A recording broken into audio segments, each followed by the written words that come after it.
When they open Johnny Carson's garage after his death, you will have to lean in, hold your breath, and wait until the absolute end to see one short scrawled message that will change your opinion of him forever.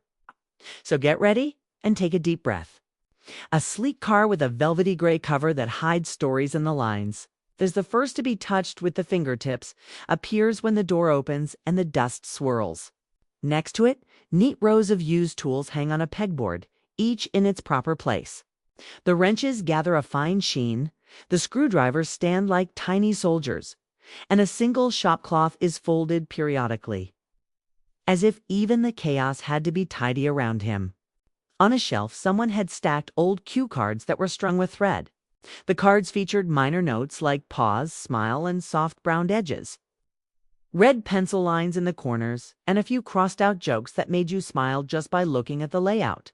A wooden crate contains the same kind of microphone that once carried his voice into late night living rooms, as if he were speaking directly to you. It features a robust cable that is peacefully coiled and a spherical base. A putter that fits your hand even if you have never swung one in your life. A golf bag with sun-faded panels and grips sculpted by years of practice.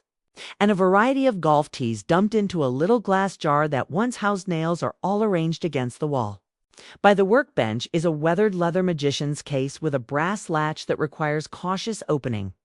A classic square-edged deck of cards. A thinly folded silk scarf.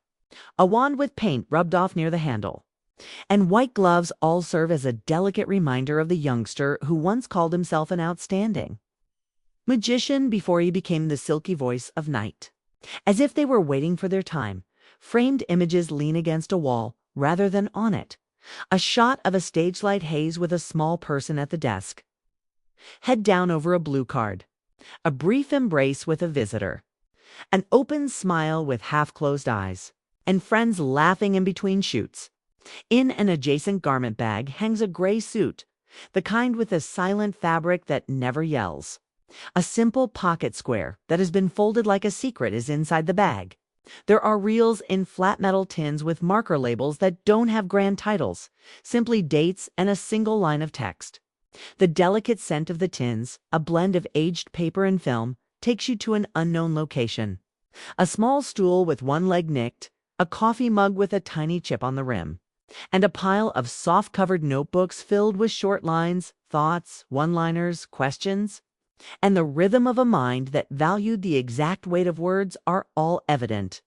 On the rear wall is a map of the stage lighting, complete with circles, arrows, and a few X marks where the laugh usually landed most naturally. A shoebox contains a folded program, crew badges, and ticket stubs from a charity event where laughter raised more than money lifted a room. You find a pristine ashtray from a different era in a corner behind a canvas roll. Not as a relic to be admired, but as proof of how people change with the times. It reflects the lamp above it, since it is so smooth. You can feel the quiet here, a craft built on attention to detail, devoid of glitter, gold, or extravagant displays. When you reach the last shelf, which is a little higher, you find a small envelope with the nicely written word "thanks" on it. "Thank you for allowing me to make you laugh. Team guests and audience" is written on a simple message on plain paper. "Because of you, I had an amazing life." That's all. Avoid giving a long speech. Not a lap of glory. A garage can be transformed into a heart with just one line. From a distance, everything in the room makes sense. The covered car that remained silent, the instruments that retained their shape, the cards that held their impact, and the microphone that preserved his voice. All of this suggests that quality can be simple and simplicity can be unforgettable.